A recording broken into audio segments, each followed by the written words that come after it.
Welcome to the Real Estate Espresso Podcast, your morning shot of what's new in the world of real estate investing. I'm your host, Victor Minash.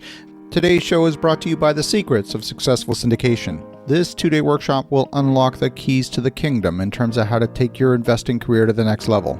Almost all professional developers use syndication to scale their business. And when I talk with deal sponsors, I hear over and over again that access to capital is the number one thing holding them back. It's going to be held on September 25th and 26th, 2 full days of amazing content. This event is put on by my good friends at the Real Estate Guys radio show. I've been to events all over the world, and I have to tell you that this event is among the very best in the world. Of course, it's being held virtually.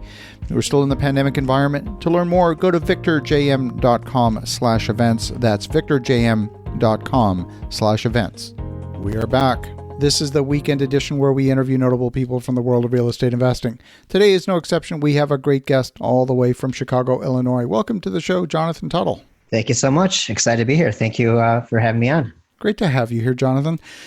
Now, you've been at this game a little while, and you specialize in an asset class that I think a lot of people find interesting but don't know how to actually pursue, and that's mobile home parks. Now, before we get into that, how did you get to this point in your journey? What's your backstory? Yeah, well, I was fortunate enough. My dad was a general contractor developer. So even as a little kid, I would be on the job sites as little as like 5 years old. He'd flip houses. So I could follow him while he's flipping the houses. And then this is during the 80s. He'd also had 3 real estate offices. So I'd always be like basically going to the real estate office and just really seeing how it helps people's lives, and also the opportunity that they became being involved with real estate. And then eventually he got in the space, the manufactured mobile home space, around 2005. And that's when I started really getting interested in getting real estate myself.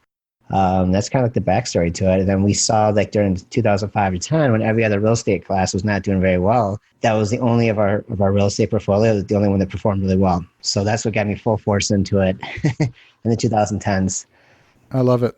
Now, of course, mobile homes have come a long way since the 1980s when they were really quite poor quality. Today, Clayton Homes and so many of the other major manufacturers are delivering a very high quality product. How much of the parks that you purchase, or how much of them are kind of those older legacy product versus the newer, more state-of-the-art product? Yeah, you make a very good point. The Clayton Homes, the homes quality has gotten tremendously better. If anybody ever goes to, there's an annual show with the home manufacturers every January. It's called the Louisville manufacturer show. And basically the houses are incredible now. Like you said, the Clayton Homes, most of our product and most of the inventory, because a lot of these, there's only been about 10, based on the data out there, only been about 10 new parks developed in the last 20 years. So a lot of the parks, that's non-institutional quality and not super expensive for the regular mom and pop or smaller operator, it's going to have the 60s, 70s, and 80s homes. And then you bring in some of the newer products, and the newer products will have the pitch roofs. And they do cost money. The newer houses do cost money. So if you're a small investor, then one of the best avenues is just to find used homes and remodel those and keep them in the park. And that's usually your best angle. But the new home quality is incredible, very incredible. And some of the new double wides are up, $100,000, especially the Clayton Homes. So if you imagine if you have 20 empty lots, you're basically developing a subdivision right there with that, bringing those in and hooking everything up. Absolutely. So what is your play? It sounds like you're not developing new parks because there haven't been that many developed. In fact, I developed one in the past 24 months. So I might be one of the 10, I don't know. And it's interesting to see how different people approach this business. There are some parks that are quite small, 10, 20 spots, some quite large ones that are in the hundreds. What's your focus? Yeah, great question. And I want to talk to you afterwards how you got the approval, because it's very rare. But obviously every state has different laws. But our focal point is 75 to 250 units. So we're staying under the institutional product, but still where you could bring in management and operational efficiencies. But if you're like a smaller operator or just a smaller real estate investor, some of these smaller parks is a good, as long as it's close proximity and scale of economics, 2 or 3 hours from your house, it could be a great opportunity just to get involved starting smaller. But for us, 75 to 250, just because of economies of scale, you could bring in management. It's actually just as easy, if not easier, to run a bigger park and because you have the cash flow to support all the the capex. Plus, you can have really efficient management systems as well. Yeah, we find that as well, that it's very difficult to make some of the smaller parks work. The economies of scale aren't there. They only work if they're really owner operated, and then it's not an investment any longer. That's called a job. Yep. And we already got one of those, or maybe five. So no one's out there looking for a job. They're looking for an investment, and that's the same for us as well. So when you're acquiring these assets, are you acquiring performing assets? Are you acquiring assets that are somewhat distressed and looking to do a value add play? What's the focus? Yeah, great question. There's, as you know, it's pretty sparse out there. It's a lot of industry relationships that, fine deal flow, a lot of broker relationships because it's getting so competitive. Everyone's trying to get this, the most stabilized property. We're ideally looking, just because we're not looking to do like a lot of value add. We'll mostly stabilize without a lot of infill. Obviously, it's the dream, the base of the dream park acquisition, but we want to find stuff that's more, and our focal point is more stabilized to begin with, and we're not looking for a 35, 40% turnaround park. But if you're boots in the ground and you have the capital to do it, and you could have a good management and leasing team and good marketing, that's where you're going to make the most value add. But our value add, I guess, without being like a true version of value add, it's really just operational efficiencies, having the great, good park management, looking at the rent rolls compared to other competitive parks, bringing, just a better neighborhood, better park for everyone else, and accordingly, raise the rents to match that within, fair reason. And then look for any places where the money could be leaking. That could be, could be water, sewage systems, things of that nature. Just really identifying places where we could save on the, overall expenses as well. Absolutely. So what is the main source of your deal flow? Would you say then if these parks are operating reasonably well, is it tired owner syndrome that's putting these properties on the market, or is there some other trigger that's putting these properties on the market? It's a combination of everything because, there isn't a lot of inventory. If you talk to some of these mom and pops or second or third generation owners, they're getting hit with more mailers, more phone calls, more cold calls than they've ever gotten hit.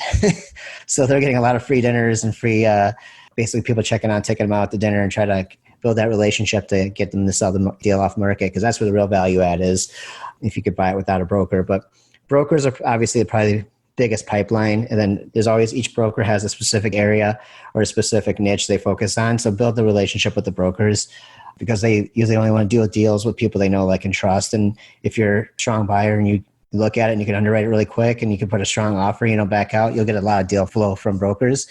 And then pick a small area where you can try to focus on and build a relationship. But yeah, the owners, they have their pickings of who they want to sell to. So it's just really that relationship building. Got it. Now, of course, lot rents vary quite widely across the nation. I've seen lot rents as low as $200 a month. I've seen them up north of $700 to $1,000. Mm-hmm. Where are you focusing? Ours, yeah, you're exactly right. It's like some of the West Coast. It's insane when I see some of these rent rolls, like Oregon, Portland, California, with like you said, around $1,000. We're in the 200 to 300 range, basically. We're actually 300. We had parks, our initial family parks. We started 200, now they're at 300, and products we're looking for in the 300 to 400 range, and then just depends on the market, but we're mostly Midwest, and some of the acquisition we're going to be focused on next year is going to be Texas as well. And Texas is a little stronger market. I think the rents are like 500 to 600 currently, if not a little bit more. I love it. Let's talk a little bit about cap rate. One of the allures for mobile home parks is that the cap rate is generally fairly high. That is, of course, assuming that your expenses are under control and you don't need a huge amount of capital expenditure to maintain the park. What's your target in your financial model? Yeah, if you've seen the cap rates in the last 10 years, it's definitely gotten compressed, because you're seeing, especially now with all the institutional and private equity money coming in. Fortunately for us, we still have a good, I personally think, like 4 or 5 year run before it starts getting really compressed and consolidated. But I mean, 10 years ago, you'd always want a 10 cap. That was like the normal, depending on market, obviously. But we're focused, we're like 7.5, maybe 8 if we get depending on the market, and 6.5 is about as low as we go. And that'd have to be like a premium top quality product. But it's with everyone trying to get in our asset class, not everyone, but we're seeing a lot of people switching over, especially with, the COVID situation. You're seeing people that now hear about these great cap rates and this huge need and not a lot of supply. It's really enticing a lot of people that were operators in other spaces and other niches. So it's bringing our rate returns down. Got it. Well, yeah, I mean, 6.5%, 7% cap rate, those are cap rates that are comparable to a B-class apartment building. Yep. In most major metros. So, and it's not as high quality a product as an apartment building. So that is definitely cap rate compression. Very interesting. So, Jonathan, if folks want to connect, if they want to learn more, what's the best way? Yeah, you can go to our website. It's called Midwest Park Capital Fund, just like it sounds, or Jonathan Tuttle Official on Facebook and Instagram. That's the easiest way to get hold of me. Fantastic. Well, Jonathan, thanks for sharing the perspective on mobile home parks. And for the listeners at home, definitely reach out to Jonathan at MidwestParkCapitalFund.com. In the meantime, have an awesome rest of your weekend. You'll make some great things happen. We'll talk to you again tomorrow.